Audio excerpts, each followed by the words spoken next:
Istri Sang Penguasa, Part 28. Part 28. Hari ini Seren telah diizinkan keluar dari rumah sakit. Juda tentu saja selalu menemani Seren. Dia akan keluar setelah Henry selesai dengan urusan administrasinya. Apa kamu yakin? Kalau kamu tidak apa-apa? Tanya Juda yang masih khawatir terhadap Seren. Aku tidak apa-apa. Aku tidak akan bisa berjalan jika memang kakiku masih terasa sakit. Lihatlah. Aku sudah bisa jalankan. Seren berusaha meyakinkan Juda dengan berjalan di hadapannya. Baiklah. Tapi kamu tidak boleh memaksakan dirimu. Oke. Iya, aku mengerti. Seren tidak lagi membantah Juda. Karena dia tahu bahwa tidak ada gunanya juga jika berdebat dengan pria yang sok berkuasa ini. Ini apa lagi? Bukankah tadi sudah kubilang bahwa aku tidak apa-apa? Lalu untuk apa kursi roda ini?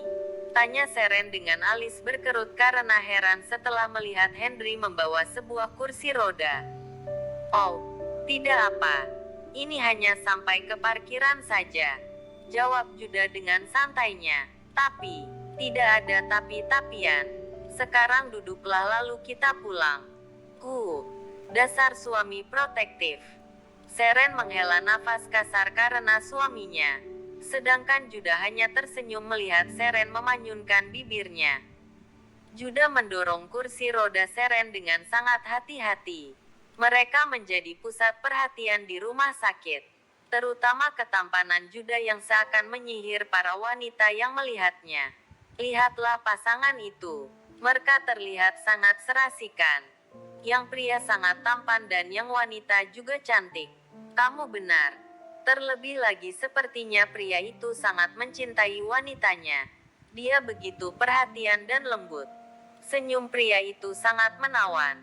Aku tidak akan menolak jika ada pria seperti dia yang melamarku sebagai istrinya. Tapi wajah pria itu seperti familiar. Tapi siapa dia ya? Aku sama sekali tidak ingat. Apa dia itu seorang artis atau model? Tapi sepertinya bukan. Entahlah, aku tidak tahu. Yang jelas kita harus kembali bekerja sekarang. Seren sama sekali tidak mendengar apa yang orang-orang di belakangnya bicarakan. Hanya saja dia merasa semua orang memperhatikannya dan itu membuatnya tidak nyaman. Jadi dia hanya menundukkan kepala. Mereka akhirnya tiba di tempat parkir. Juda membantunya berjalan masuk ke dalam mobil. Terima kasih Tuan, kata Seren dengan senyum lembut. Hanya itu jawaban dari Juda.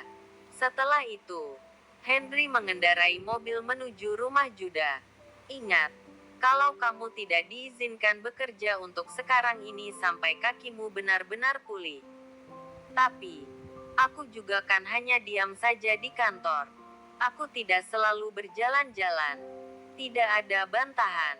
Kamu harus menuruti apa yang aku katakan. Mengerti? Baik Tuan Pengatur. Tanpa pasangan itu sadari, Henry memperhatikan interaksi mereka dari kaca spion. Dia diam-diam tersenyum. Setibanya di rumah, Biani dan Lina telah menunggu di depan rumah. Selamat datang kembali di rumah, Nyonya. Biani dan Lina serempak menyambut Seren begitu dia turun dari mobil.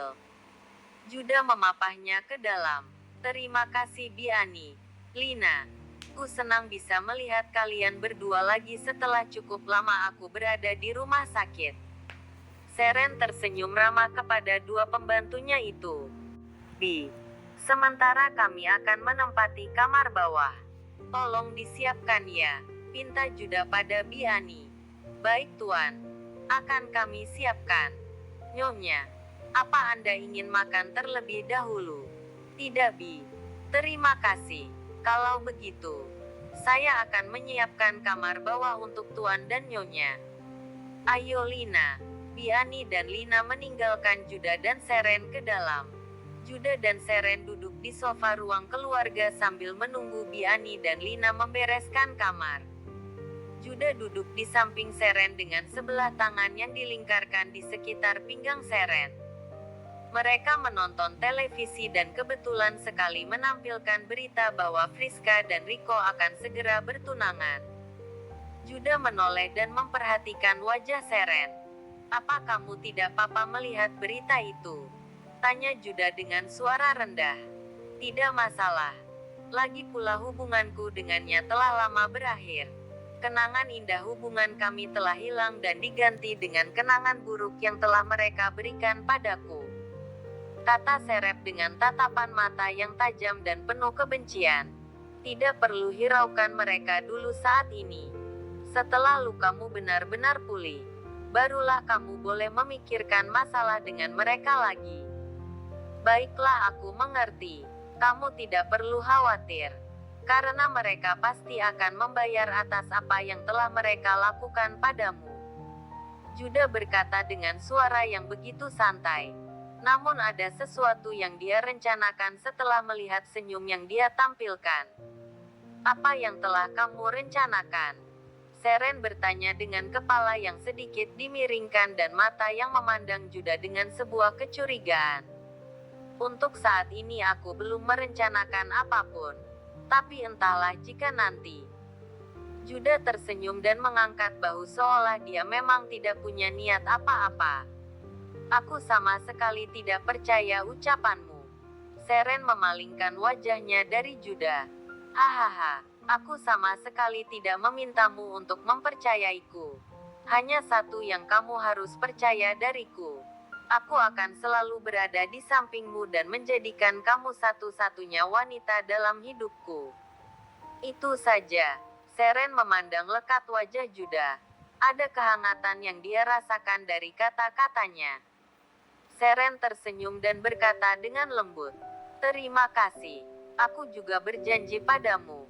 Kalau kamu yang akan jadi satu-satunya pria yang aku dampingi sampai akhir hayatku. Selamanya hanya ada kamu. Meskipun aku belum mencintaimu, tapi aku berjanji akan selalu setia padamu." Pasangan itu saling berjanji satu sama lain. Meskipun belum ada cinta yang mereka rasakan, tapi mereka sudah saling merasa nyaman dan membutuhkan satu sama lain.